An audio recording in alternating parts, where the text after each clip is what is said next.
I'm Allie, your oboe auntie, and today we're going to talk about how to double tongue. This is my favorite double tonguing exercise that I got from my friend James, who's a flutist, and I have found that it grows with your skill, so it's a great place to start when you're first learning your double tonguing. So what you need to know before you start this exercise is how to get the really strong k sound, so that getting a really strong k is what's going to enable the second part of your double tongue to sound very clear. So like this.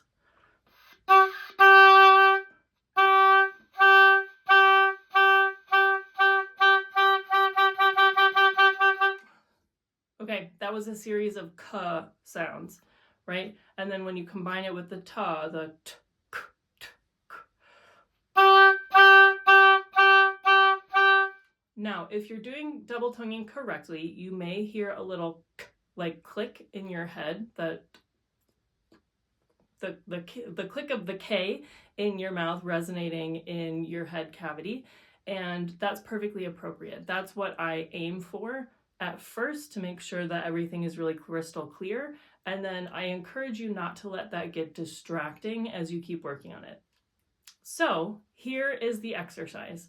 We're going to take a tempo that we know that we can achieve with our double tonguing, and we double tonguing 16th notes specifically. And we're going to pick a 1-octave scale that doesn't go too low or too high. So today, let's use G major.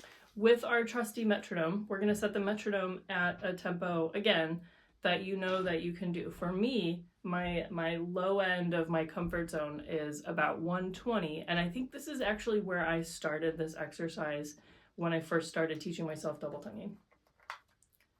So we've got 120. What we're going to do, we're going to play each note of our G major scale. Yep, I chose G. Yeah, we're going to play each note of our G major scale as 4 16th notes. So G, G, G, G, A, B, B, B, B, C, C, C, just like that, going up and down.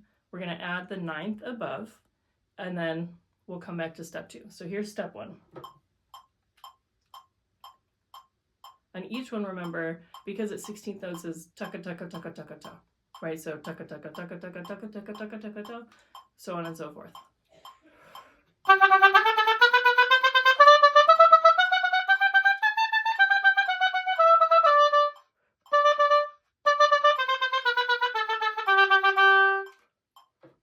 Okay, so this, you can hear that this is the edge of my comfort zone. It feels a little bit too slow for my tongue to be comfortable, but this may be actually fast for you. So I'm going to recommend that you pick a tempo on the metronome where your 16th notes can be really solid, and you know that your tucka-tuckas are going to come out at least 2 or 3 notes in a row. This may be where you stop. So you will know that you're ready for step 2 when you can play exactly like I did, ideally without stopping and starting, but if you're stopping and starting, make sure it's for a breath rather than because your tongue is getting slow. For me, my tongue was getting too fast. So again, here's step 1.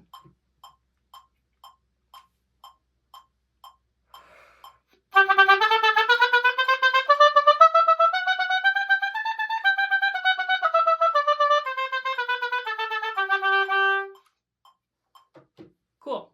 Now, step 2, we're going to take the repetitions of each note, and we're going to do fewer of them, but we're going to go through the scale twice. So we're going to do 2 16th notes on every note, up and down the scale 2 times. Sequentially, ideally. And again, ideally without taking a breath, so that you're practicing what it's going to feel like when you play through a really long phrase. As you get more into the nitty-gritty of this exercise, you're going to notice that your air wants to drift backwards in your mouth. So I want you to really push the center of your air, the focal point of your air, forward, and that's how you keep the intensity going enough that you keep a really strong K sound and you are comfortable playing for a while. So 2 16th notes per note of the scale, play through the scale 2 times.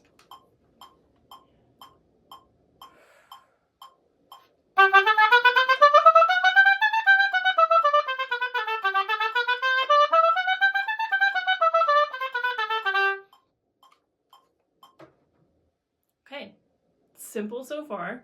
It takes a little bit of concentration, and you can notice as you go through the scale multiple times that at different place in the range of the instrument and at different times in your air, you're going to fall behind, or the K won't be as highly pressurized. And that's the beauty of this exercise, is if you really get to consistency with that K throughout the range of the oboe. Anyway, when you're happy with that, step 3, 1/16th note per note of the scale up and down 3 times.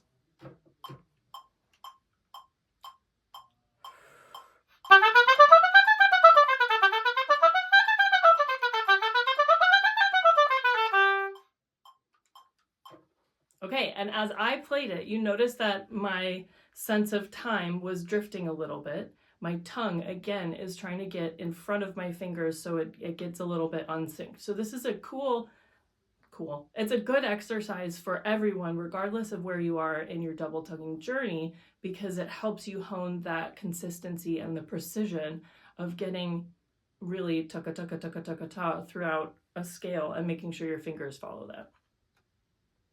So one more time.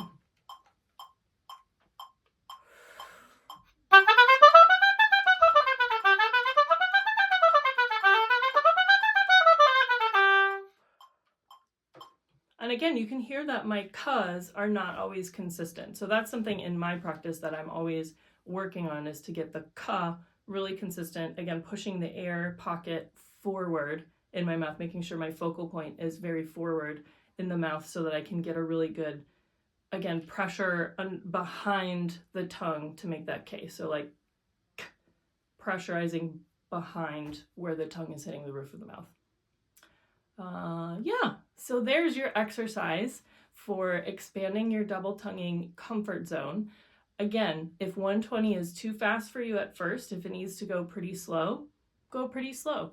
When you're comfortable with these 1 octave scales, you have 2 choices. You can either go faster, or you can go a bigger range. What you're going to notice is that just like single tonguing, lower notes are more complicated to double tongue clearly, and higher range notes take a greater control of that intramouth pressure that I was talking about. It's really easy for above the staff notes to get a little muddy and thuddy. So choose how you're going to advance your practice and go for that. And I strongly encourage you to aim for 1 octave scales until you get to about 120, maybe 126, and then go for your 2 octave scales. All right, happy practicing. Let me know if you have any questions, and I'll see you next time.